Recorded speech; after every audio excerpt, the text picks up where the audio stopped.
Hi there, welcome to another video from FundingStore. Today we're going to have a quick look at the different ways of valuing a business. So here comes the presentation. As an introduction, let's first discuss why a business might want to value itself. Valuations can be carried out for a multitude of reasons. If you're looking to sell your business, then a valuation will give you an indication of what price you might receive from a purchaser.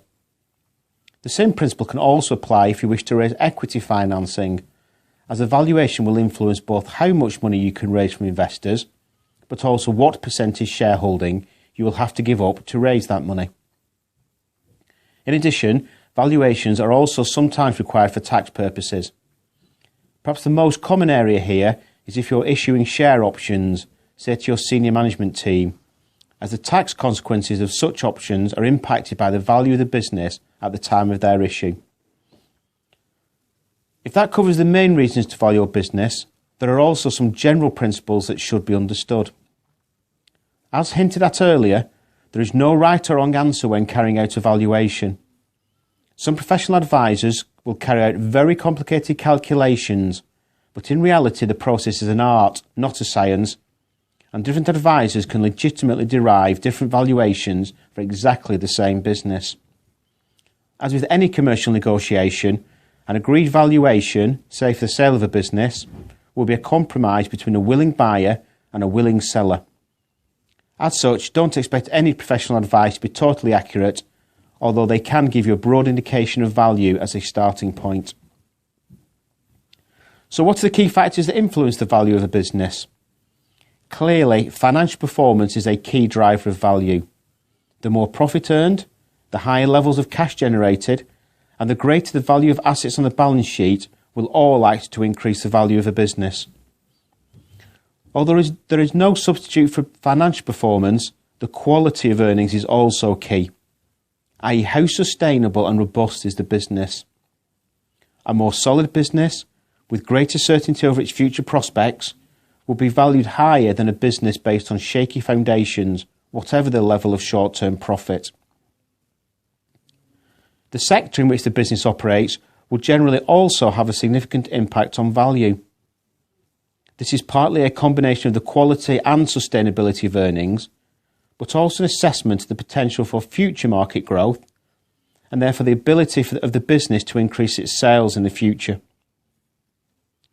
Partly linked to sector are market trends, and this is where there can sometimes be limited logic in the value of a business. Sectors will go through peaks and troughs in interest from potential investors and inquirers, and as such, selling or raising money when a sector is in vogue can materially increase the related valuation. There's a lot of available public data on values applied in certain sectors, and these could be a helpful guide. When looking from an investor's perspective, the management team will also have a major impact on perceived value. An investor will want to see an experienced and high-quality management team with a proven track record, as this will increase their chance of future success. Taking a slightly different tack, a valuation when selling a business, rather than on behalf of a potential investor, will also be influenced by both the structure of the deal and the strategic value that an acquirer places on owning the business. As mentioned, there are no right or wrong answers, but there are some common methods of valuing a business. By far the most common is the earnings multiple approach, and this is particularly commonly used when a business is being sold or invested into. However, it's also possible to value a business based upon its net assets and also by its future cash flows. Theoretically, each of these three methods should give similar results, and advisors will often consider more than one approach as a means of sense-checking their original views.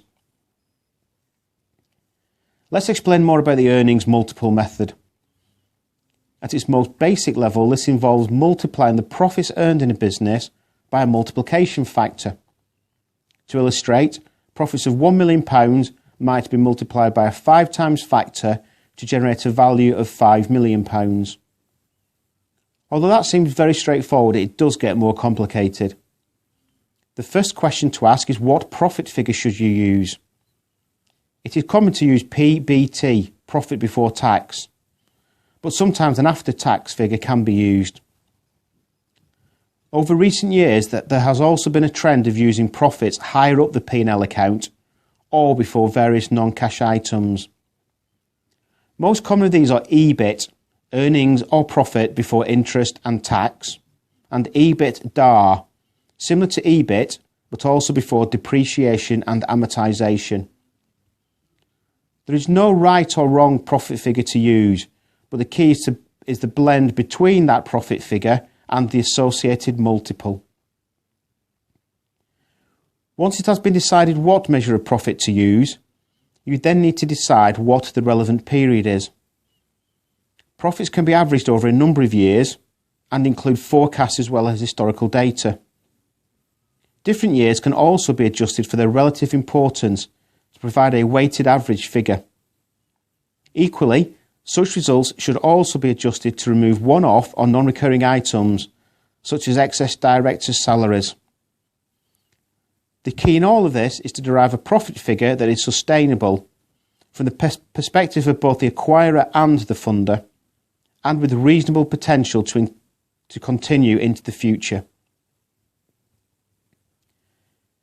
Moving on to the multiple that is applied against those established underlying profits, there is again no right or wrong answer to the multiple that you should use. The points made earlier on the key factors influencing a valuation mainly get reflected in the choice of multiple that is used. As such, a robust prop business operating in a growth sector with solidity in its customer base, high levels of profit and a strong management team will inevitably attract a far higher multiple than a relatively weak business with poor quality of earnings. Ultimately, it's all about negotiation, but market trends can help decide on at least a start point for such discussions. An adjustment to the profit multiple calculation is then normally made to remove the impact of cash or debt in the business. It is usual for profit multiple valuations to be carried out on what is known as a cash or debt-free basis. As such, the value from multiplying the profit figure by the multiple is then increased if there is cash in the business or reduced by any debt in the business. So if that's the profit multiple method, how does the cash flow method of valuation differ? Using cash flows to value a business has a similar theoretical background to the profit multiple approach, and many academics would argue that this is the most pure and accurate means of valuation. In essence, the future cash flows expected to be generated by the business are projected forwards, and these are then discounted back to the present day. Theoretically, this then provides a value for how much future cash flows are worth in today's money, which is a measure of value. Of course, the practice is very different to the theory. There is always a key challenge in predicting the future, and therefore it can be very hard to know what will happen in a few years. Equally, determining the discount rate is key and involves as much subjectivity as agreeing a multiple to be applied against profits. Given these uncertainties, this method is very rarely used, other than for longer term projects and where there is certainty over cash flows, such as under government projects. The final valuation method used is assets, and we can expand on this now. In many senses, this is the most straightforward, but it's not without its difficulties. Under this method, each asset and liability owned by the business is subject to its own valuation, and these are then added together to determine the overall value for the business. This may sound easy, and for some assets it is, but difficulties do arise, particularly when it comes to valuing the intangible assets within the business, its intellectual property and goodwill, which are highly subjective. Determining asset values, especially for non-monetary items, is inherently a function of both the profitability and future cash flows of the business, illustrating how each of these methods are interdependent and therefore should yield similar results.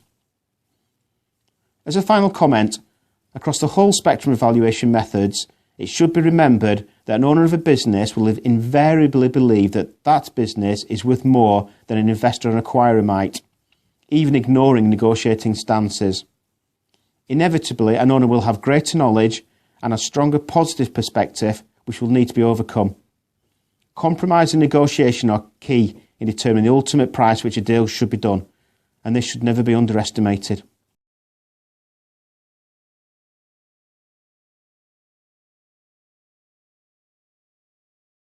We hope that was useful. If you have any questions, give us a call on 01565 756 141 or have a look around fundingstore.com.